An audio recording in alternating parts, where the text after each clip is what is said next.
Hello, എൻ്റെ പേര് അമർനാഥ് എന്നാണ്. ഞാനും ഈ സിനിമയിലൊരു പ്രധാനപ്പെട്ട വേഷം ചെയ്യുന്നു. ഇപ്പോൾ ഇവരെല്ലാവരും പറഞ്ഞു, പൊതുവെ എല്ലാ പ്രൊമോഷൻസിനും മറ്റു കാര്യങ്ങൾക്കും പൊതുവെ എല്ലാവരും ചോദിക്കുന്നൊരു ചോദ്യമുണ്ട്, വൈ നമ്മൾ ഈ സിനിമ തിയേറ്ററിൽ പോയി കാണുന്നു. ഒരുപാട് സിനിമ കാണുന്ന ഒരു എക്സ്പീരിയൻസ് വെച്ച് പറയുന്നു, ഫസ്റ്റ് സീൻ തൊട്ട് നമ്മൾ സ്റ്റോറിയിൽ അങ്ങ് എൻ്റർ ആവുകയാണ് ചെയ്യുന്നത് ഈ പടത്തിൽ. ഞാനത് ശ്രദ്ധിച്ചായിരുന്നു. കാരണം ഒരു എന്താ പറയുക, കഥാപാത്രം, അവരുടെ ഫ്രണ്ട്സ്, അങ്ങനത്തെ ഒരു ഇൻട്രൊഡക്ഷൻ ഒന്നും ഇല്ല. വെരി ഫസ്റ്റ് സീനിലെ നമ്മൾ സ്റ്റോറി ലൈനിലേക്ക് കയറുകയാണ് ഈ പടത്തിൽ. അതായത് ഫസ്റ്റ് സീൻ തൊട്ട് ലാസ്റ്റ് സീൻ വരെ സ്റ്റോറിയുമായി കണക്ട് ആയിട്ട് തന്നെയാണ് എല്ലാ സീനും പോകുന്നത്.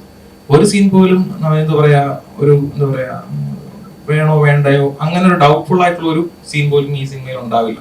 അപ്പൊ അതിന്റെ അർത്ഥം എന്ന് പറയുന്നത്, നിങ്ങൾ ഫസ്റ്റ് കയറി കഴിഞ്ഞാൽ ഫുള്ള് എൻഗേജ്ഡ് ആയിട്ട് ഇരിക്കും. സോ അത് തന്നെയാണ് ഇതിന്റെ മെയിൻ റീസൺ. പിന്നെ അവർ പറയുന്നത് പോലെ തന്നെ ഇത് ഇവിടെ ഉള്ളൊരു വിഷയമാണ്, എന്നാൽ അധികം ചർച്ച ചെയ്യപ്പെടുന്നില്ല. പക്ഷെ എല്ലാവർക്കും അറിയാം, അല്ലെങ്കിൽ ഈ പർട്ടിക്കുലർ വേർഡ് അറിയുമെന്ന് എനിക്കറിയില്ല, ബട്ട് അങ്ങനെ ഒരു കോൺസെപ്റ്റിലാണ് നിൽക്കുന്നത്.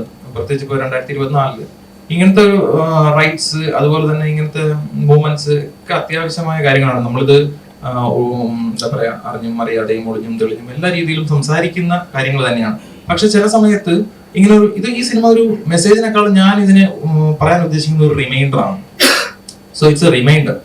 നിങ്ങൾക്ക് എന്തൊക്കെയാണ് ഉള്ളത്, നിങ്ങളുടെ ഫീലിങ്സ് എങ്ങനെയൊക്കെയാണ് പ്രകടിപ്പിക്കാൻ പറ്റുക, അതിന്റെ റൈറ്റ് വേ, റോങ് വേ, അങ്ങനെ എല്ലാ രീതിയിലും ഇതെങ്ങനെയൊക്കെയാ ചെയ്യാൻ പറ്റുക എന്നുള്ള രീതി ഒന്ന് റിമൈൻഡ് ചെയ്യുന്ന ഒരു സിനിമ കൂടിയാണ് അഞ്ചാം വേദം. അതുപോലെ തന്നെ ഇത് കാണുമ്പോൾ നിങ്ങൾ ആ ഒരു സ്റ്റോറി ലൈനിലേക്ക് ഭയങ്കരമായിട്ട് ഇൻഡെപ്ത് പോകാനുള്ള സാധ്യത വളരെ കൂടുതലാണ്. പിന്നെ മേക്കിങ്ങിന്റെ രീതി ആയാലും ശരി, വിനിച്ചോടെ പറഞ്ഞ പോലെ മാക്സിമം പറ്റുന്നതിന്റെ മാക്സിമം എഫേർട്ട് ഇട്ട് തന്നെയാണ് ചെയ്യുന്നത്. പിന്നെ ഈ പറഞ്ഞ പോലെ നമ്മൾ ആ സ്റ്റോറിയായിട്ട് കണക്ട് ആവുന്നതാണ്. അല്ലാതെ മലയാള സിനിമയിൽ ചെറിയ സിനിമ, വലിയ സിനിമ അങ്ങനെയൊന്നുമില്ല. ബഡ്ജറ്റ് ഓറിയന്റ് വ്യത്യാസം ഉണ്ടാവും എന്നല്ലാതെ വേറെ അങ്ങനെ ചെറുത് വലുതൊന്നുമില്ല. എല്ലാ സിനിമകളും പ്രേക്ഷകന് കണക്ട് ആവുന്നുണ്ടോ ഇല്ലയോ, ടാർഗറ്റ് ഓഡിയൻസ് കറക്റ്റ് ആയിട്ട് അത് എന്താ പറയാ കൺസീവ് ചെയ്യുന്നുണ്ടോ ഇല്ലയോ എന്ന് മാത്രമേ ഉള്ളൂ. പിന്നെ ഇതിനങ്ങനെ പ്രത്യേകിച്ച് ടാർഗറ്റ് ഓഡിയൻസും ഇല്ല എന്നുള്ളതാണ് അതിന്റെ ഒരു. ചില സിനിമകളിൽ ഒരു എബോവ് 40 ടാർഗറ്റ് ഓഡിയൻസ് വരാം, അല്ലെങ്കിൽ 20 to 40 ഒരു ടാർഗറ്റ് ഓഡിയൻസ് വരാം. ഇതിനങ്ങനെയല്ല, ആർക്ക് വേണോ കാണാം. അതിന്റെ ഒരു പാറ്റേൺ അങ്ങനെയാണ്. ഒരു റെലവെന്റ് ആയിട്ട് സബ്ജക്ട് പറയുന്നു, പക്ഷേ അതൊരു സബ്ജക്ട് പറയാൻ വേണ്ടി മാത്രം എടുത്തൊരു മൂവിയും അല്ല.